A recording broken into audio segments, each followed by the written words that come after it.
Para hadirin wal hadirat yang dimuliakan oleh Allah Subhanahu wa taala. Akhir-akhir ini kita punya iman ini sedang diuji oleh Allah Subhanahu wa taala. Kita punya saudara di ujung sana, di Palestina sana, sedang dicoba oleh Allah Subhanahu wa taala. Tetapi cobaan terbesar bukan kepada mereka. Mereka yang berjuang di sana, kemudian mereka meninggal. Ada di antara mereka didolimi, dipukul sampai meninggal dunia. Ada di antara mereka yang ditembak. Mungkin sebagian kita mengatakan itu adalah suatu musibah. Betul, itu suatu musibah. Tetapi itu adalah suatu kemuliaan bagi mereka yang ruhnya akan disambut oleh Nabi Muhammad SAW. Tetapi musibah yang terbesar adalah hakikatnya kepada kita yang tidak ada di sana. Apa itu? Musibah terbesar tatkala kita melihat saudara kita tertimpa musibah, tidak ada di antara kita itu rasa peduli dengan mereka. Inilah musibah yang terbesar yang dialami oleh kaum muslimin di zaman sekarang ini. Ini musibah yang luar biasa.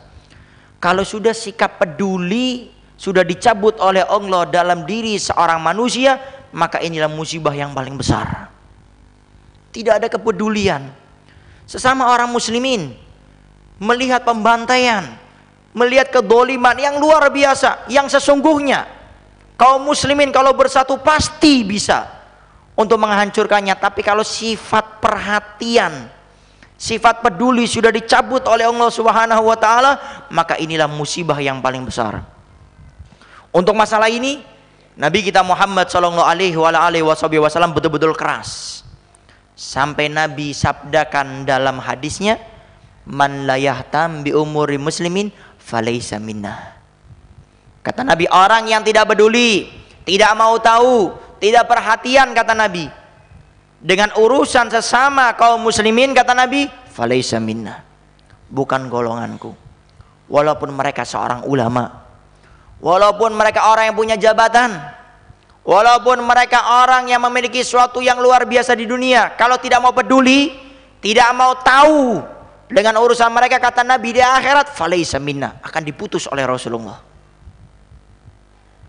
Artinya bukan keluar dari agama Islam, bukan keluar daripada keimanan kepada Nabi Muhammad SAW, tapi kelak di akhirat dia akan berada bersama Nabi Muhammad, tapi yang paling belakang.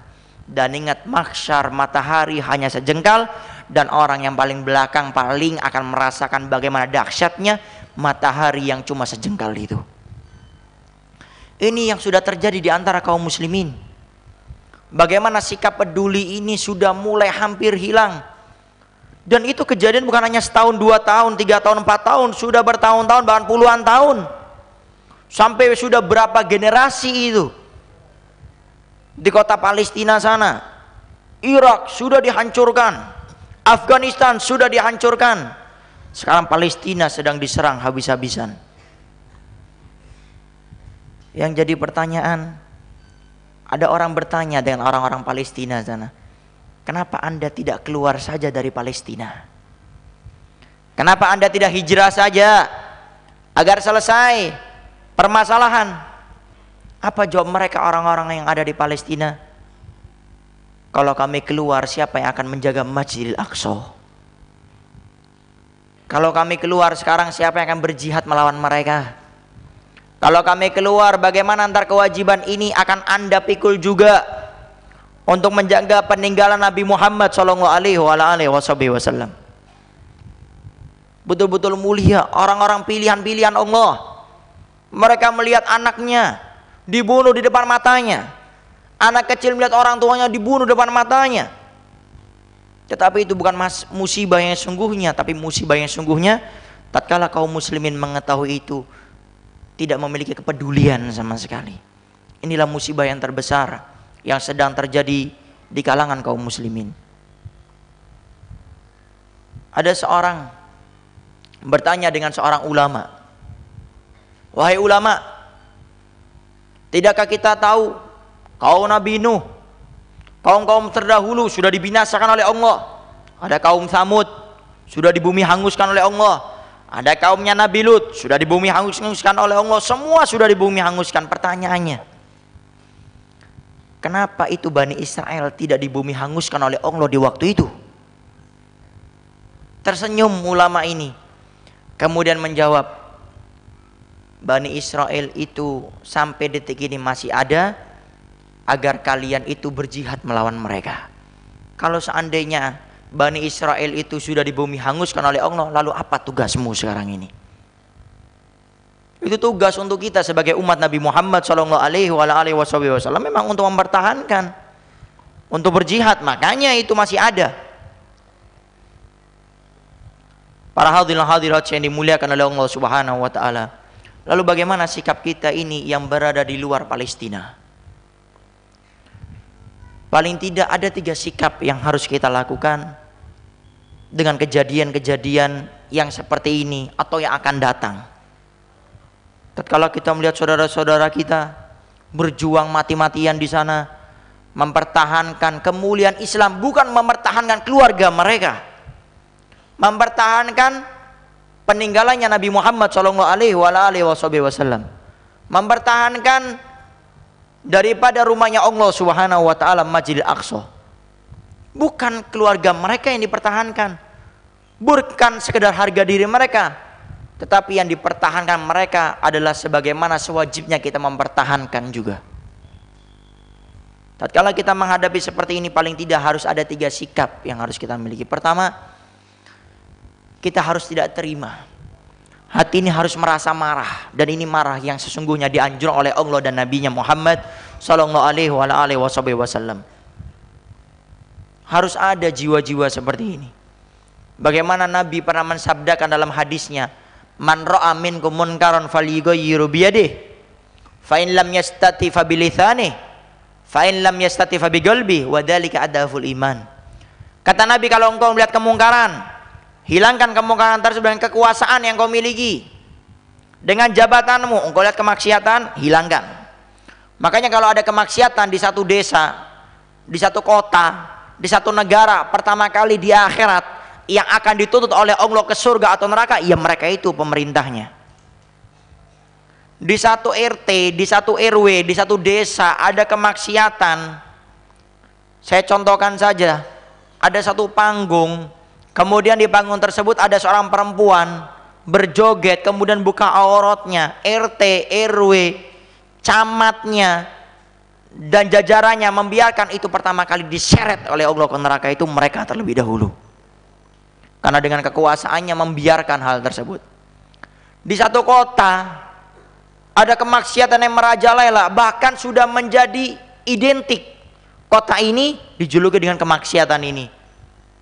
Pertama kali yang akan diseret oleh Allah ke neraka bukan pelakunya, tapi siapa? Yaitu gubernurnya atau wali kotanya, itu diseret oleh Allah pertama kali di nerakanya Allah.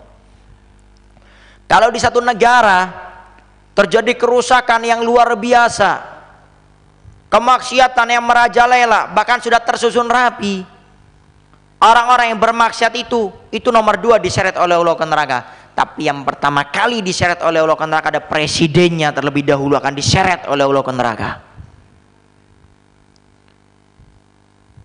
Karena kata Nabi, man ra'a minkum munkaran falyughayyirhu biyadihi. Lihat kemungkaran dengan kekuasaanmu. Mereka orang-orang yang memiliki kekuasaan, mereka lah yang memberikan izin. Tetapi beda halnya kalau di desa ada kemaksiatan, dilarang.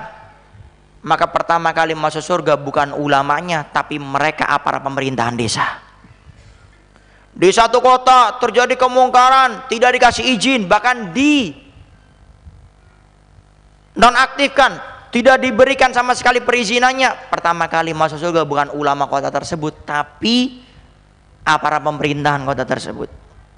Di satu negara terjadi kemaksiatan yang luar biasa, kejelekan, kedoliman, dinonaktifkan, langsung di-cut.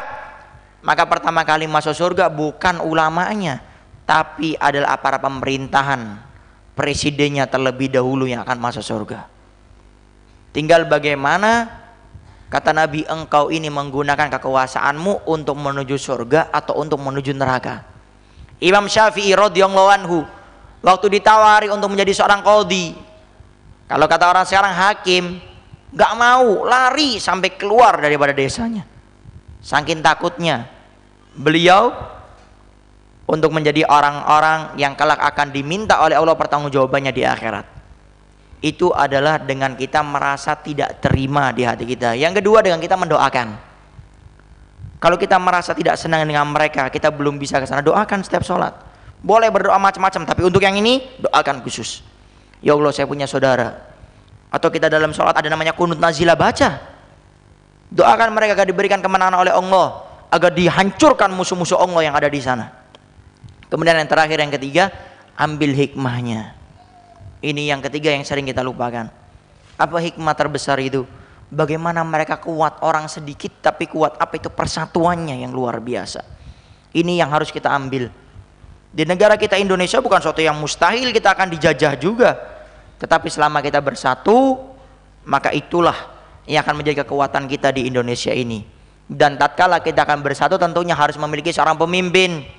Pemimpin yang betul-betul kenal dengan Allah dan Rasulnya. Bukan hanya pemimpin yang teriak sana teriak sini, ayo bersatu bersatu, tapi programnya memecah belah umat.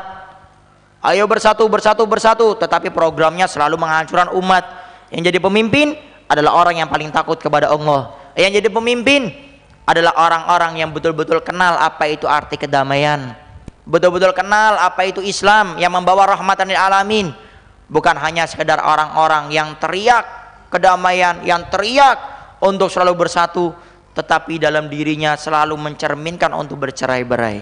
Para hadirin hadirat yang dimuliakan oleh Allah Subhanahu wa taala, itu saja yang bisa Al-Bagir sampaikan. Kurang lebihnya Al-Bagir minta maaf dan mohon doanya selalu. Mudah-mudahan Allah Subhanahu wa taala jadikan kita orang-orang yang selalu memiliki adab, sopan santun tatkala menghadiri majelis taklim, dan mudah-mudahan ilmu yang kita pelajari ini bisa kita amalkan, dan mudah-mudahan Allah Subhanahu wa taala berikan kepada kita selalu rasa perhatian untuk selalu antara satu dengan yang lainnya memiliki rasa peduli, sehingga kita menjadi orang yang kelak bersama Nabi Muhammad sallallahu alaihi wasallam. Amin amin ya rabbal alamin. Itu saja yang bisa Al-Bagir sampaikan. Kurang lebihnya Al-Bagir minta maaf dan mohon doanya selalu. Akhirul kalam, wabillahi taufiq hidayah wa ridha wal inayah. Assalamualaikum warahmatullahi wabarakatuh.